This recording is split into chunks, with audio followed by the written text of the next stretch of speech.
विद्यार्थ्यांनो, मागच्या वेळेस आपण सतीचे शस्त्र हा पाठ सुरू केलेला होता. तर त्याच्यातला पुढचा भाग आज आपण पाहूया. श्री म माट्यांच्या उपेक्षितांचे अंतरंग या पुस्तकातून हा पाठ घेण्यात आलेला आहे. आणि मागच्या वेळेस आपण पाहिलं की बाळा गवंडी नावाचा एक गवंडी आहे, जो अत्यंत रुबाबदार असा आहे, पैलवान शरीरयष्टीचा आहे आणि त्याचं जगणं वागणं जे आहे ते अतिशय रुबाबदार असं आहे. सगळ्यांना जोर करणारा, सगळ्यांवर दांडगाई करणारा, पुंडाई करणारा असा हा बाळागवंडी आहे. आणि ह्या बाळागवंड्याचं जे जीवन आहे ते इतरांवर दादागिरी करण्यात गेलेलं आहे. हाताखालच्या बायकांनाही तो भरपूर त्रास देतो. तर एके दिवशी मात्र या बाळागवंड्याचं रूप पालटलेलं सगळ्यांना पाहायला मिळतं. त्याचे डोळे पाण्याने भरून आलेले असतात, डबरलेले असतात, दाढेत तंबाखूचा गुळणा धरलेला असतो, पण तो बाहेर फेकणं किंवा तो आत गिळणं हेही त्याला समजत नसतं. तर असा हा बाळागवंडी. आणि त्याची जे लोक हाताखालचे गडी आहेत किंवा त्याच्या हाताखालच्या ज्या बायका आहेत त्या त्याला सतत घाबरून असतात. पण एक दृश्य एका दिवशी असं दिसतं की हा बाळागवंडी फार बावरून गेलेला आहे, घाबरून गेलेला आहे.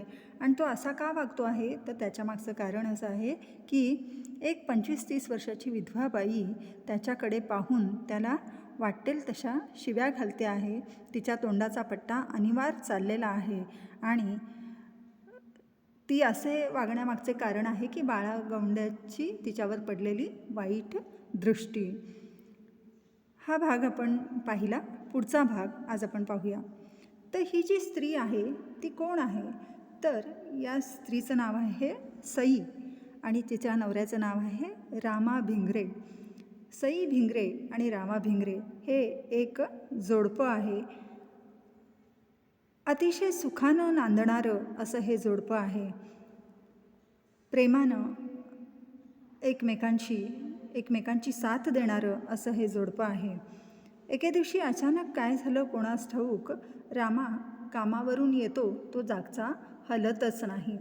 दुर्दैवानं तरुण वयामध्ये रामाचा मृत्यू ओढवतो आणि त्यावेळेला बिचारी सई स्वयंपाकघरात स्वयंपाक करण्यात गुंतलेली असते. भाकरी घेऊन ती बाहेर येते आणि पाहते तर रामानं मान टाकलेली असते.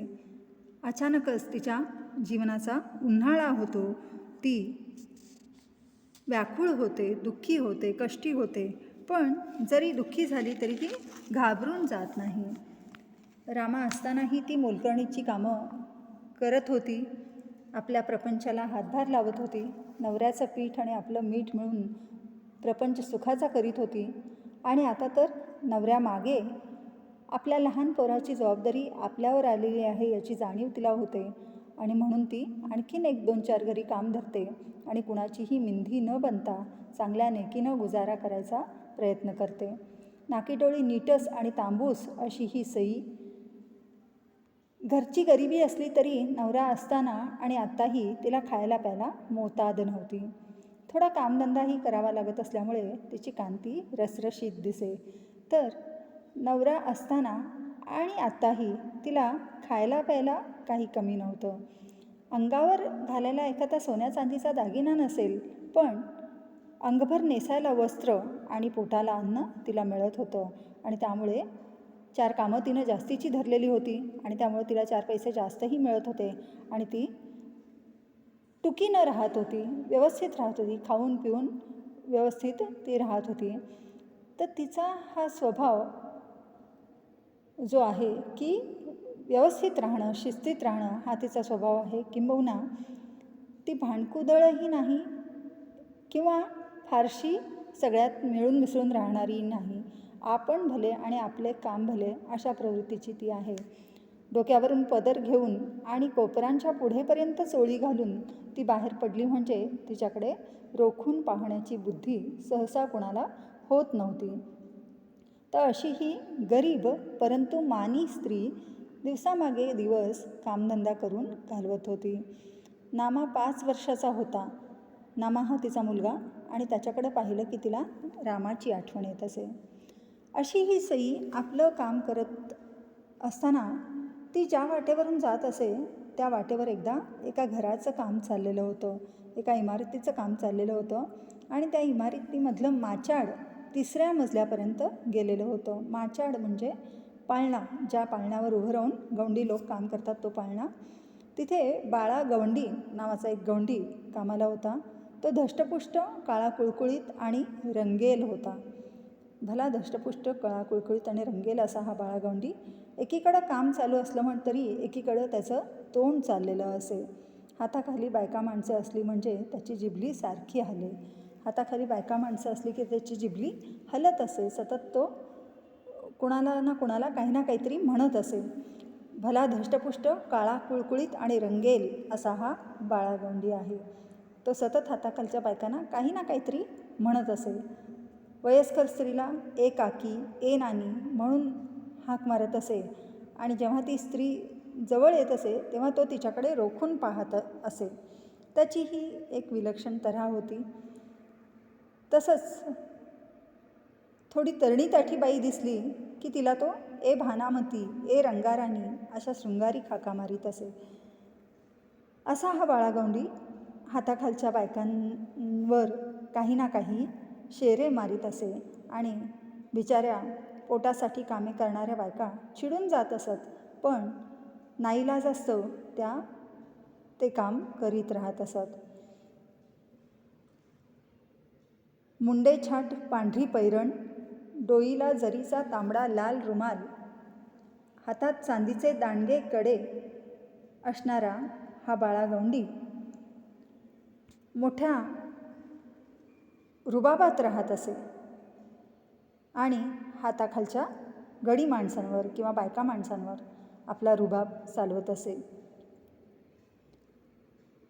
बायका कामं करत असत, पण तो केवळ पाचकळ बोलतो, त्याच्या पलीकडे जाऊन त्याची मजल जात नाही हे या स्त्रियांना कळले होते आणि त्यामुळे त्या त्याच्याकडे फारसं लक्ष देत नसत. खोट्या नजरेचा आणि चावट स्वभावाचा असा हा गवंडी होता. त्यामुळे फारसं कुणी त्याच्या नादाला लागत नसे. दुरूनच बायका त्याच्याशी वागत असत. सई रोज आपल्या कामधंद्याला त्याच बाजूनं जायची. एकदा दोनदा त्यानं नुसतं रोखून आणि टक लावून सईकडे पाहिलं. मग 3ऱ्यांदा त्यानं चावटपणा करायला सुरुवात केला. सईनं तिकडं कानाडोळा केला. तो जे काय वागतो आहे ते आपल्यासाठी वागतो आहे असं का समजायचं असं सईनं मानलं, पण त्यानं त्याचा अर्थ असा घेतला की ही मुकाट्यानं ऐकून घेते आहे आणि तिला आपला फाजीलपणा पसंत आहे. 3ऱ्या दिवशी सकाळी 10-10:30च्या सुमाराला नामाला बरोबर घेऊन सई आपल्या वाटेनं जात असताना तिला बघून सईला ऐकू जाईलच्या आवाजामध्ये बाळागवंडी म्हणाला की कुठलं पाखरू हाई र. तर बाळागवंड्यानं एकदा दोनदा सईची छेड काढली. सईनं तिकडं दुर्लक्ष केलं. जाऊ दे, तो जे काय बोलतोय ते आपल्याला बोलतोय असं कशाला मानायचं, तो आणखीन कोणाला तरी काहीतरी म्हणत असेल असं म्हणून तिनं तिकडं दुर्लक्ष केलं. पण बाळागवंड्याचा फाजीलपणा चालूच राहिला आणि ते ऐकताच सई चिडली आणि ती त्याच्या अंगावर ओरडली. म्हणाली, ए मुडद्या, लई फाजीलपणा चालवलास. तुला काय वाटलं र? तोंड लई चुरू चुरू करतं या, तर फार फाजीलपणा करतोयस. तुला काय वाटलं? तुझं फारच तोंड चालतंय. अशा तऱ्हेनं सईनं बाळागवंड्यावर तोंडसुख घ्यायला सुरुवात केली.